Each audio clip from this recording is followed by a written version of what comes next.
mugabo wa watamanio shangu yelamba ona ya mweshe yawo badini ujisa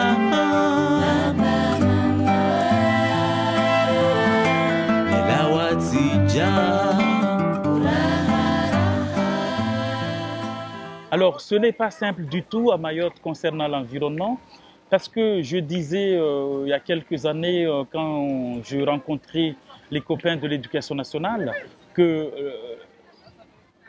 s'il y avait une conception de l'éducation à Mayotte, il fallait commencer par éduquer à protéger l'environnement, la nature à Mayotte, parce que c'est quand même très important et que c'est très difficile. La situation des parents, il y a longtemps, dans l'environnement où les gens n'utilisaient ni plastique, ni boîte de conserve, ni bouteilles, mais tout était dans le champ, tout était naturel, tout était pris dans la mer ou encore dans les champs. Il n'y avait pas de matériaux qui pouvaient gêner. Avec l'avenue de l'évolution, avec les importations, la population pense qu'elle peut toujours vivre comme avant, quoi. Jeter partout ou encore laisser tout dans la rue. Et c'est là-dessus qu'il y a la difficulté, faire prendre conscience aux gens que protégeant la nature, c'est important. D'où notre implication dans ces animations. On a des thématiques sur l'éducation à l'environnement avec nos animateurs, avec nos jeunes, mais c'est aussi dans le cadre scolaire et périscolaire, nous avons des classes de découverte avec l'éducation nationale. Les jeunes, en fait, en rentrant, c'est eux qui doivent jouer le pont et puis passeurs d'idées, de nouveaux comportements aux adultes pour que les gens comprennent davantage l'intérêt de protéger la nature. Et c'est aussi nos formations professionnelles où on met en place des projets d'animateurs de niveau 4 sur les BPGEPS, éducation à l'environnement et développement durable. Vous voyez, c'est pour que ces animateurs-là puissent travailler dans des milieux ouverts, pas forcément dans des structures parce que certaines personnes ne viennent pas dans ces structures-là. Mais si c'est des structures comme ça ouvertes, la place publique, ou là où les gens peuvent venir se rencontrer et puis jouer aux cartes, aux dominos et parler de l'environnement, c'est une très bonne chose. Moi, je m'appelle Ahmed Omar Lydia. Je suis de Sada et je fais une formation BPGEPS. EDD, c'est brevet professionnel de la jeunesse et de l'éducation populaire et du sport au CMEA.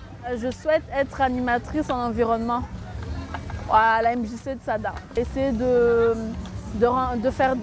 d'apprendre des gestes aux jeunes et essayer de les faire rentrer dans leur quotidien en fait. J'ai l'impression qu'en faisant de l'animation, ça passe plus vite et on intègre plus vite. Parce que par le jeu et par l'amusement, même si on ne s'en rend pas compte, mais on apprend des choses.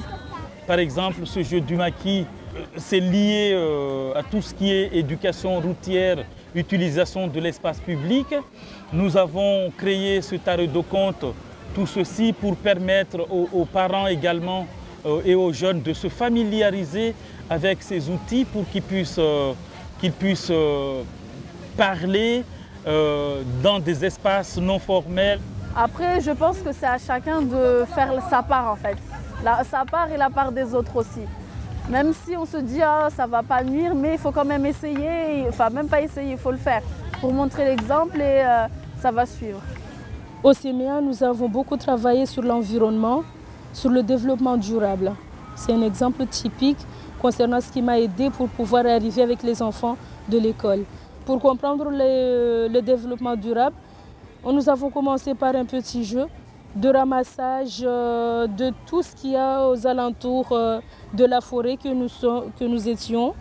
Et puis, à un moment donné, on s'arrête et nous allons classer tout ce matériel-là pour faire un tri des déchets qu'on a eus.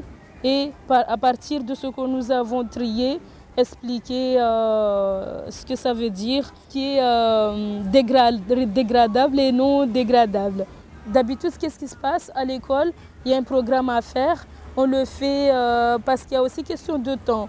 On le fait trop vite, rapidement, et puis bah, c'est fini. Mais il faut savoir aussi que c'est la vie des enfants des Mahorais. Donc ça reste dans leur tête. Et si aujourd'hui, ils ne sont pas acteurs, qu'est-ce qui va pouvoir enlever ce problème de Mayotte? Donc c'est à eux d'être conscients et puis de vivre les choses et puis de pouvoir aussi transmettre à ceux qui arrivent.